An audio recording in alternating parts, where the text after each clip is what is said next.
titre personnel, je suis très satisfait du message que le chef de l'État a délivré sur l'état de la nation, exercice auquel il est convié par la Constitution.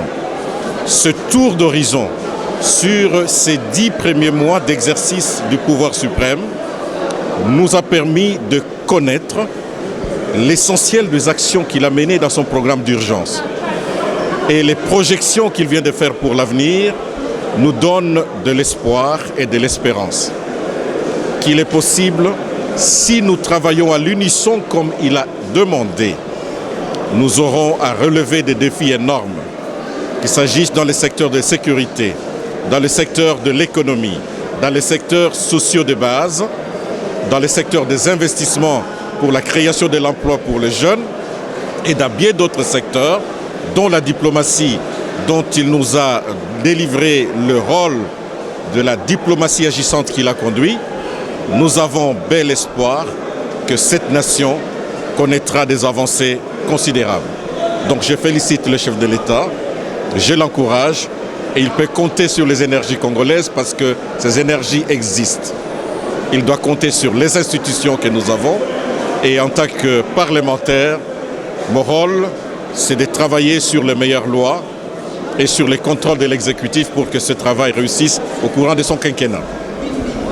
Merci. C'était un très bon discours, un discours qui a ramassé pratiquement tous les secteurs, un discours qui ne fait pas trop rêver, mais qui a parlé de choses concrètes.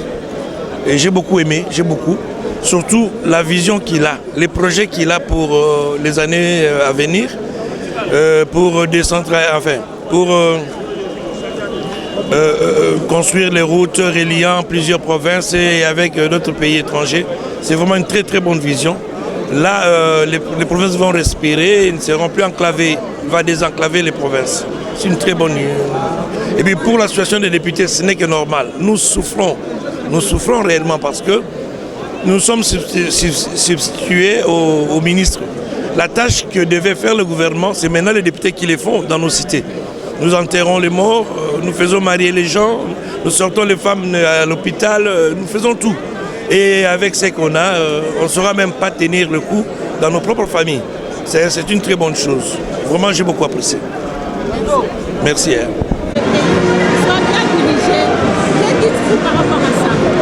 Moi, je ne fais que m'en réjouir parce que d'abord, il est reconnaissant que son pouvoir vient de Dieu. Quelles que soient les perspectives politiques, si Dieu ne t'établit pas, tu ne seras pas là. Donc il est reconnaissant, il est confiant. Il sait que sa réussite passera aussi par le soutien que Dieu lui apportera, au-delà de tout ce que la population peut lui apporter comme soutien. J'aime le discours dans sa globalité. Tout a été épinglé, il n'a pas oublié un seul aspect de la vie nationale. Voilà. C'est un très bon discours, un discours qui tend vers l'unité, la paix. Il a tendu la paix à tout le monde. Il a lui-même si bien dit, il n'y a ni vainqueur ni vaincu. Mais il a posé les vrais problèmes qui concernent les Congolais. Il a en même temps dit ce qu'il faisait et ce qu'il compte faire en 2012.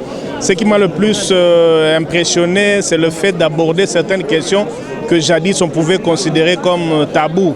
Il parle qu'il faut s'arrêter, réfléchir sur la justice, réfléchir sur le mode électoral, le scrutin.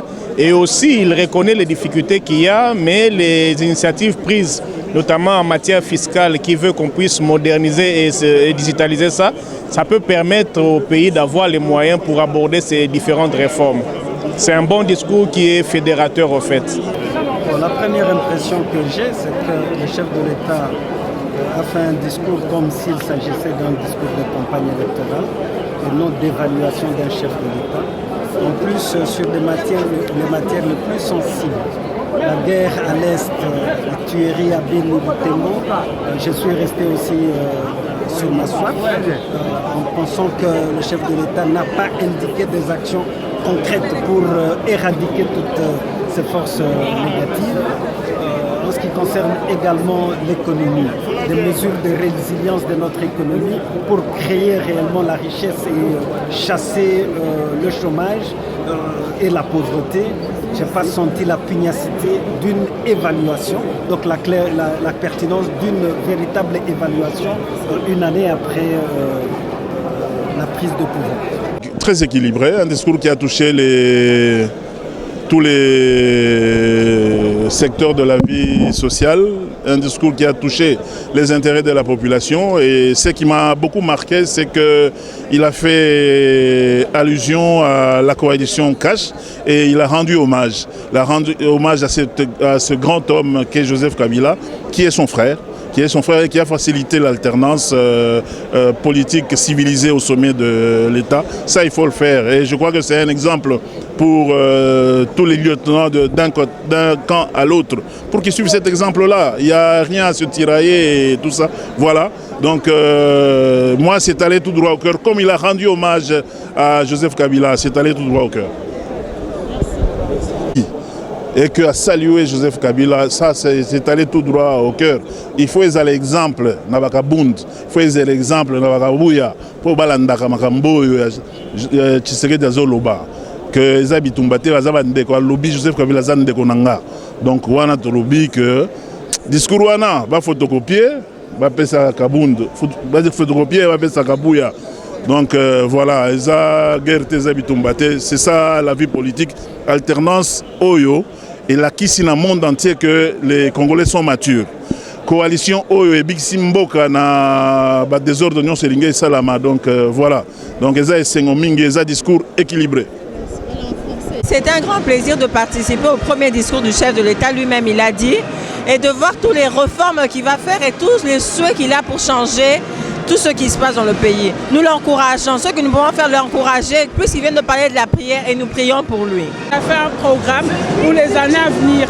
Il a fait un très bon discours qui était très long aussi. Et je pense que si tout ce qu'il a dit se mettait en pratique, je pense que la RDC va bien décoller. Merci. La ville de Beni, qui est une ville meurtrière. Notre population n'a besoin que de la paix. Et que donc, le discours du chef de l'État, c'était un bon discours. Il a bien parlé, mais nous attendons la matérialisation de ce discours. Nous en avons déjà attendu assez, mais nous voudrions que ce discours-là soit matérialisé. Et surtout nous qui sommes de la population de l'Est, c'est une population qui a déjà souffert et notre priorité c'est la paix. Et que donc le développement peut venir après, mais la priorité c'est que nous puissions avoir la paix. Et tout ce qu'il a dit, c'est vrai, il faut que nous puissions vraiment évoluer. Et nous lui encourageons par rapport à ce qui est de la lutte contre la corruption, par rapport à tout ce qu'il a dit. Parce que notre pays, nous sommes dans un pays riche, mais la population vit misérablement. Il faut donc que nous puissions voir comment est-ce que nous pouvons quitter dans cette situation-là, dans laquelle nous avons trop plongé et que notre population vit la misère et au ventre et la misère sur tous les plans. Je retiens de l'audition du discours du chef de l'État conformément à la Constitution. Je retiens 3 messages. Le message de l'unité, je retiens le message de prospérité et puis je retiens le message de la solidarité. L'unité des fils et filles du pays à la cause de la paix démocratique du Congo. Le travail qui doit être fait par tout un chacun de nous pour que le Congo puisse donner une autre image que nous connaissons aujourd'hui. La prospérité, ce sont les efforts que nous devons fournir nous tous, chacun en ce qui le concerne, dans différents domaines, bien entendu.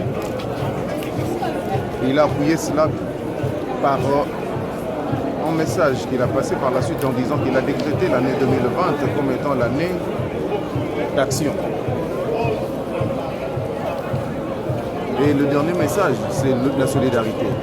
La solidarité envers tous ceux-là, tout le peuple congolais, en République démocratique du Congo, face à ce que nous sommes en train de vivre à l'est du pays, les calamités que nous venons de connaître à la suite de pluies diluviennes que nous avons connues ici en République démocratique du Congo, c'est ce que je peux se retenir. Je vous remercie. Je pense que mes impressions ne peuvent être que bonnes. l'État, depuis qu'il a été élu, c'est la toute première fois qu'il nous informe de ce qu'il a vécu au niveau de la nation. C'est un discours de l'État de la nation. Et son discours a relevé presque tous les secteurs de la vie nationale. Ce qui a été plus important. Et aussi, ce qui m'a plus intéressé, nous comme AFDC et alliés, c'est le fait que le chef de l'État tient sur la justice. Tient sur la justice, et c'est là dans les soucis de le maintenir son programme qu'il avait dit au départ, qu'il voulait remettre la République démocratique du Congo à un état de droit. Mais aussi, mis à part cela, le chef de l'État est décidé de voir sa nation décoller.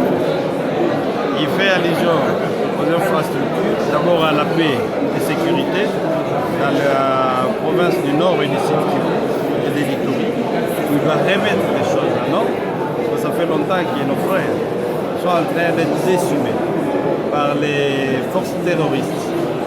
Et à part cela, le chef de l'État a fait mention, bien sûr, à l'émergence d'une classe moyenne. C'est un élément très important parce que son souci est de voir ces paradoxes être éliminés.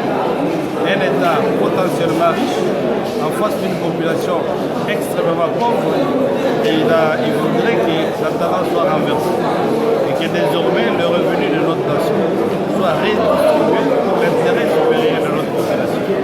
Et c'est à ce titre qu'il a fait mention à son message sur son discours. On parle du peuple d'abord, son slogan, peuple d'abord. Mais aussi il a fait mention de son souci de vouloir relier l'ensemble de notre nation par la voie routière, mais par la voie aussi ferrée. C'est un élément aussi très important qui fait de sorte que nos populations ou nos provinces soient reliées et désormais connectées avec l'extérieur. Mis à part cela, il est revenu sur la situation, bien sûr, de la gratuité de l'enseignement. Et il a tenu, et puis preuve avec les indicateurs qui encouragent sa vision, c'est le fait qu'il y ait un bon nombre d'enfants qui ont accédé à l'école primaire, fait de sorte qu'ils sortent de ces marasmes intellectuels qu'ils avaient connus. Et les parents étaient dans les possibilités, bien sûr, de payer les frais scolaires de leurs enfants. Et aussi, il a touché l'armée et la police, donc tous les secteurs de la vie nationale. Donc, mes impressions sont bonnes, notamment en ce qui concerne le désenclavement des provinces, en ce qui concerne la stabilité des provinces, en ce qui concerne la lutte contre la corruption et le détournement des deniers publics. Donc ce sont les points qui m'ont plus intéressé dans ces discours. Et également, le chef de l'État a dit qu'il va mener une lutte pour que les dispositions intangibles ne puissent pas être touchées. Et également, qu'on puisse rentrer dans les systèmes de deux tours pour l'élection présidentielle. Donc là, je suis très content. Et nous, ce qui nous intéresse plus, c'est la concrétisation de toutes ces promesses, parce que ce pays a tant souffert à cause des discours non tenus. Et si on arrive à appliquer ces discours, je crois que d'ici là, notre pays sera un pays heureux. Et également, le problème des flottes aériennes. Nous n'avons pas d'avion. Le Congo Airways cette compagnie n'a pas d'avion. Et si on parvient à acheter ces aéronefs, la population va respirer. Vous savez très bien que notre pays, les coûts des billets d'avion est extrêmement élevé. Donc les pays voisins ramassent tous les clients congolais pour les amener dans leurs points respectifs. Alors ça ne profite nullement à notre pays. La population de Goma, du Nord Kivu, passe par le Rwanda parce que Rwanda a un tarif attrayant. Il serait mieux que ces tarifs attrayants puissent être appliqués également au sein de notre compagnie nationale.